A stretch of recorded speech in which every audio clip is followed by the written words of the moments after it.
Hoje, na nossa conversa sobre reprodução humana, nós convidamos o Dr. Evangelista Torquato para falar de um assunto que está na televisão. Quem tem o direito de ficar com uma criança fruto da reprodução assistida? Duas novelas estão tratando desse tema, um assunto tão atual que mexe com as tradições familiares. Na novela Fina Estampa, a personagem da atriz Julia Lemert tinha um sonho de ser mãe. Ela recorreu a uma clínica de reprodução assistida, mas quando o sonho parecia estar realizado, ela conhece a doadora do óvulo, que a partir daí passa a lutar pela criança. E não é a primeira vez que o tema é discutido nas tramas de novela. No final da década de 90, Barriga de Aluguel trouxe para a tela da televisão o assunto que na época era bem mais polêmico. O enredo central contava a história de um drama vivido por um casal que não podia ter filhos e contratavam uma mãe para gerar a criança. Passados mais de 10 anos, o enredo está tão atual que, além da novela das 9, a trama das 6 também traz o assunto, quando um milionário vai comprar o sêmen do irmão para que a mulher dele possa engravidar. Isso aí eu queria saber do doutor, por que esse tema está sendo tão discutido atualmente? Olha, eu acho que especificamente no ponto aí dessa última novela, essa do horário mais tardio, que trata sobre a doação de ovos, o principal ponto que a gente deveria esclarecer aqui é o seguinte: o programa de doação de ovos brasileiro, ele está sob uma regra, o Conselho Federal de Medicina arbitrou sobre isso, então existe uma regra ética, mas a RDC da Anvisa 33 também fala sobre isso, então também existe uma regra jurídica, digamos assim. E nós, obviamente, temos que estar sob essa regra. E o que fala essa regra? Essa regra é muito clara. Qualquer pessoa pode doar óvulos, desde que tenha menos de 35 anos, desde que não possa conhecer a receptora e desde que não tenha nenhum cruzamento financeiro entre elas. Ou seja, a receptora não pode pagar o tratamento, pagar os óvulos da doadora. Portanto, por que eu acho que a lei brasileira ela é muito à frente das outras? Depois eu posso falar um pouco sobre as outras. Porque ela clama pelo altruísmo. Eu quero doar óvulos. Porque ao doar óvulos, eu estou ajudando alguém que está precisando. O mesmo programa de doação de órgãos. Não há nenhuma diferença entre eles. Uma questão de altruísmo, de benevolência, de vontade de ajudar. Esse é o ponto que a gente deve centrar.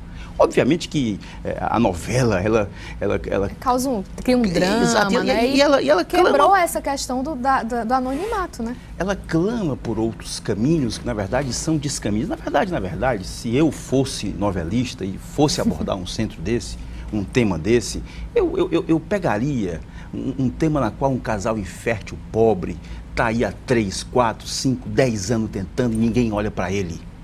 Eu ia muito mais nesse sentido, quer dizer, o plano de saúde não olha para esse casal, o governo não olha para esse casal, algumas religiões não olham para esse casal.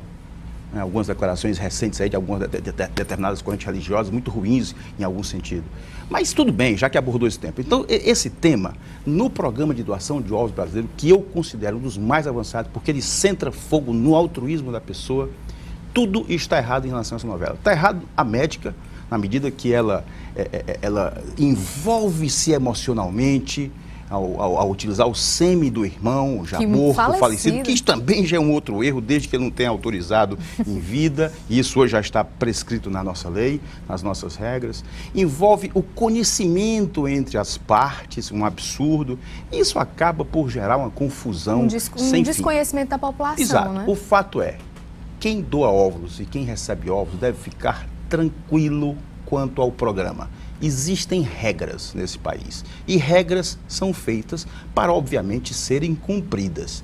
Obviamente que a gente pode falar, por exemplo, aqui, se eu estivesse na América do Norte, ela é muito mais, eu não vou dizer avançada, ela é muito mais liberta. Ou seja, se você colocar aí egg donor no Google, você vai ver lá as americanas, 26 anos, faço psicologia, aceito doar meus ovos e a foto dela. É assim mesmo. Obviamente que, qual é a minha opinião sobre isso? Minha opinião é, a sociedade americana está confortável com essa situação? Ela aceita de forma tranquila essa situação? Se ela aceita, tudo bem. Eu acho que cada um trilha... Lá é pago. A doadora recebe 4, 5 mil dólares para doar os seus óvulos. Ok, se há essa tranquilidade, ok. Vamos ver a opinião das pessoas na rua sobre esse tema, sobre a reprodução assistida? Vamos dar uma olhada. Quem é que tem direito à criança, na sua opinião? Eu acho que quem tem direito é quem deu à luz. Ela que passou o maior tempo, os 9 meses tudinho, né, com a criança. Eu creio que tem que entrar num acordo e as duas são mães, né, na verdade, é o que eu penso. Difícil, só quem viver na própria pele é que pode dar É difícil, seria um juiz para definir isso. Na realidade, a que doou foi uma vítima, né? Ela fez achando que estava uma população. Mas eu acho que quem tem a razão é a que teve o filho, né? Que recebeu o óvulo, né? Porque mãe é a que cria, né? Eu doaria, eu estaria fazendo um bem. Embora eu soubesse que estaria uma criança e ia estar com o meu genes, né? Com a minha... Mas eu doaria. Essa questão da doação, né? Quando a pessoa doa dentro da nossa lei brasileira, ela perde o direito sobre aquele bebê que vai nascer posteriormente, caso nasça, né, nessa doação? Observe a riqueza e a inteligência da população. Apenas uma única pessoa falou alguma coisa fora da regra, duas mães. Não tem nada de duas mães nesse caso, só tem uma mãe. A mãe que pariu essa criança. Ela é a única mãe nessa história. Isso é por regra. Mãe biológica é a mãe que pare. Então, um filho adotado é diferente. Ele tem duas mães. A mãe que o pariu e a mãe de coração. Ele sim tem duas mães. Nesse caso, e ele tem que saber disso. Nesse caso específico, não. Essa criança só tem uma mãe. E é a mãe que pariu essa criança. Você vê que a população, um nível de inteligência elevadíssimo. Praticamente todo mundo colocando que mãe é a que pariu, ponto final. E essa lei coloca exatamente dessa forma. Mãe é a que pariu o bebê. Falando mais de lei, a gente procurou um advogado para saber o que é que o direito brasileiro trata sobre essas questões novas aí da reprodução assistida. Atualmente no Brasil não existe nenhuma lei específica disciplinando a reprodução assistida. O que há é uma resolução do Conselho Federal de Medicina, cuja as normas são de cumprimento obrigatório pelas clínicas. Existem aqueles casos famosos da barriga de aluguel, né, que é a alocação, que tecnicamente é chamada alocação temporária de útero. Que a resolução, ela até prevê essa hipótese, mas no Brasil ela só é admitida somente para parentes até o 2º grau. No caso, irmão, então tio, né? Evita-se que haja uma proliferação dessa modalidade para evitar que pessoas pobres sejam utilizadas como barriga de aluguel. Então, não há ainda um entendimento pacífico sobre essas questões. A tendência é que realmente a decisão seja para a mãe que realmente teve a gestação e criou o filho e com ele quiser permanecer após o nascimento. E aí, doutor? Deixa eu pontuar um pouquinho aí o que foi colocado. Nós temos uma normativa ética, isso está definido pelo Conselho Federal de Medicina. E nós temos sim uma normativa a partir da Anvisa da RDC 33. Nós já temos orientação nesse sentido.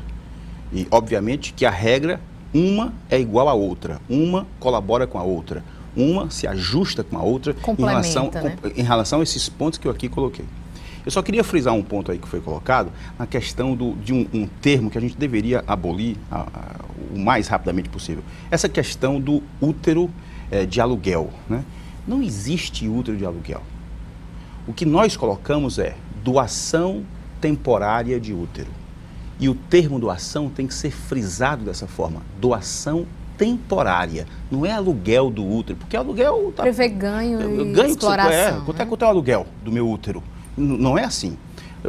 Certa vez eu atendi um casal, veio lá do norte, e essa menina com 25 anos tinha sido retirado do seu útero. E com 21 anos ela estava com 25. E até esses 4 anos, foi 4 anos de sofrimento que ela teve, porque não sabia que poderia ser mãe. Muito bem. E alguma ginecologista lá disse que era possível, porque ela tinha os ovários ainda, e ela me procurou. E eu disse assim, claro que é possível. O que eu preciso ter?